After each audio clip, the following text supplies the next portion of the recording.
lagi satu bagian firman Tuhan yang terambil dari Efesus pasal 2 ayatnya yang ke-10. Jadi ayat ini berkata demikian. Karena kita ini buatan Allah, diciptakan dalam Kristus Yesus untuk melakukan pekerjaan baik yang dipersiapkan Allah sebelumnya. Ia mau supaya kita hidup di dalamnya. Jadi, apa sih maksud dari ayat ini? Hari ini saya akan membagikan 3 poin apa yang saya dapat dari ayat itu. Yang pertama adalah identitas kita. Jadi Rasul Paulus kembali mengingatkan kita bahwa kita ini adalah ciptaannya Allah, mahakarya yang diciptakan langsung oleh Allah, dan tentunya punya tujuan untuk hal itu. Enggak akan pernah mungkin Tuhan menciptakan kita itu iseng-iseng. Karena apa gitu, Tuhan gabut terus diciptakannya Priscilla karena dunia ini terlalu sepi. Yang kedua adalah pekerjaan yang baik. Kita bisa lihat di frase selanjutnya, ini diciptakan dalam Kristus Yesus untuk melakukan pekerjaan baik. Itu yang saya bilang di poin pertama tadi tentang identitas kita sebagai ciptaan Allah yang punya tujuan. Tujuannya apa? Untuk melakukan pekerjaan yang baik. Bahkan dibilang di situ kita itu diciptakan di dalam Kristus Yesus, loh. Jadi kita bisa tahu kehidupan kita itu benar-benar spesial banget. Kita kudus, kita suci, yang diciptakan langsung di dalam Tuhan kita untuk dipersiapkan untuk pekerjaan yang baik. Yang ketiga, hidup dalam pekerjaan yang baik. Maksudnya apa sih? Kalau misalnya kita baca di sini, yang dipersiapkan untuk pekerjaan baik, yang dipersiapkan Allah sebelumnya, Ia mau supaya kita hidup di dalamnya. Bahkan ternyata pekerjaan baik itu udah dipersiapkan sebelum kita melakukannya.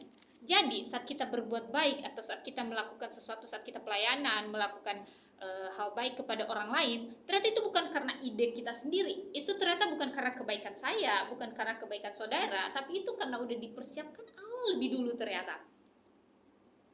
Jadi di dalam ayat ini, Rasul Paulus kembali mengingatkan kita bahwa segala sesuatunya itu telah dipersiapkan oleh Tuhan ternyata sebelumnya.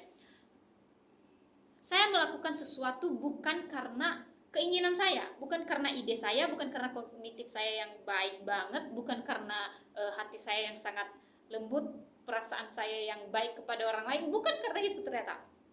Ternyata bahkan untuk melakukan pekerjaan pelayanan, bahkan kita udah dipersiapkan sebelumnya oleh Tuhan. Jadi di sini kembali kita diingatkan bahwa kita itu bukan siapa-siapa di hadapan Tuhan. Semua hanya karena kasih karunia yang kepada kita. Semuanya karena Tuhan, semua karena rencana Tuhan. So kita manusia hanya tinggal menjalankannya saja. Nah, jika kita melihat di ayatnya yang ke-9 dan ke-10 ini, maka kita akan melihat ada 2 jenis pekerjaan yang dibagikan oleh Rasul Paulus di dalam bagian ini. Yang pertama adalah di ayatnya yang ke-9, yakni pekerjaan manusia, dan di ayatnya yang ke-10 adalah pekerjaan yang baik. Yang pertama adalah pekerjaan manusia. Pekerjaan manusia yang dimaksud di dalam bagian ini adalah pekerjaan yang dilakukan oleh manusia untuk mendapatkan keselamatan. Namun lagi-lagi di dalam ayatnya yang ke-9 ini, Rasul Paulus menyatakan bahwa itu bukan karena hasil usaha ataupun pekerjaan yang telah kamu lakukan, tetapi semuanya itu adalah kasih karunia Tuhan yang telah Dia berikan kepada kamu. Jika misalnya kita lihat, kita mundur ke ayatnya yang ke-8, dia bilang begini, yakni sebab karena kasih karunia kamu telah diselamatkan oleh iman. Itu bukan hasil usahamu, tetapi pemberian Allah. Jadi kita bisa lihat di dalam ayatnya yang sebelumnya, yakni ayatnya yang ke-8, bahwa itu semua karena anugerah Tuhan. Maka pekerjaan manusia yang dimaksud di bagian ini adalah bagaimana usaha manusia untuk mendapatkan keselamatan. Namun Rasul Paulus menyatakan bahwa itu bukan karena hasil pekerjaan manusia.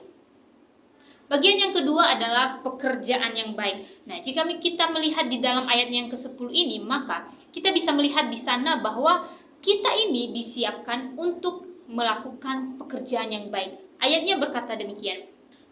Karena kita ini buatan Allah, diciptakan dalam Kristus Yesus untuk melakukan pekerjaan yang baik yang dipersiapkan Allah sebelumnya.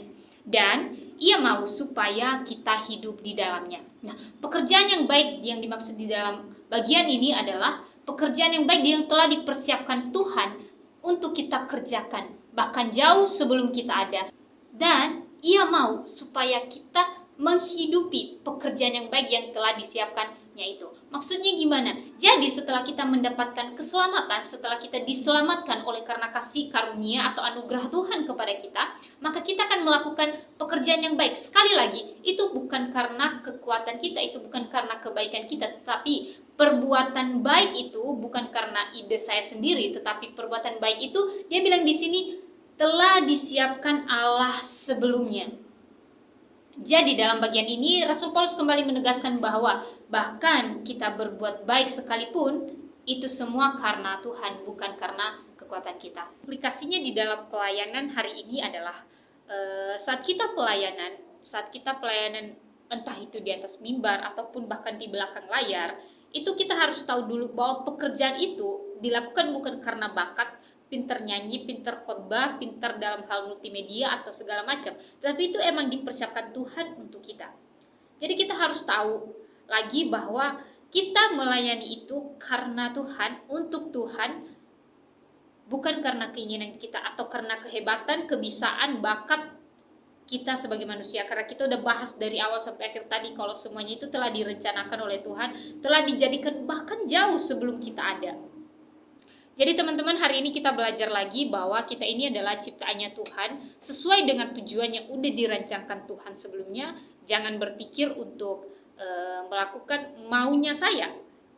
Tetapi kita harus tahu, kita harus sadar lagi, diajarkan oleh Rasul Paulus dalam kitab ini, di dalam ayatnya yang ke-9 dan ke-10 ini, bahwa setiap pekerjaan yang baik itu bahkan sudah ada, bahkan sudah dirancangkan oleh Tuhan sebelumnya, bukan karena ide atau kepintaran kita. Oke teman-teman, demikian pembahasan kita untuk hari ini. See you next time.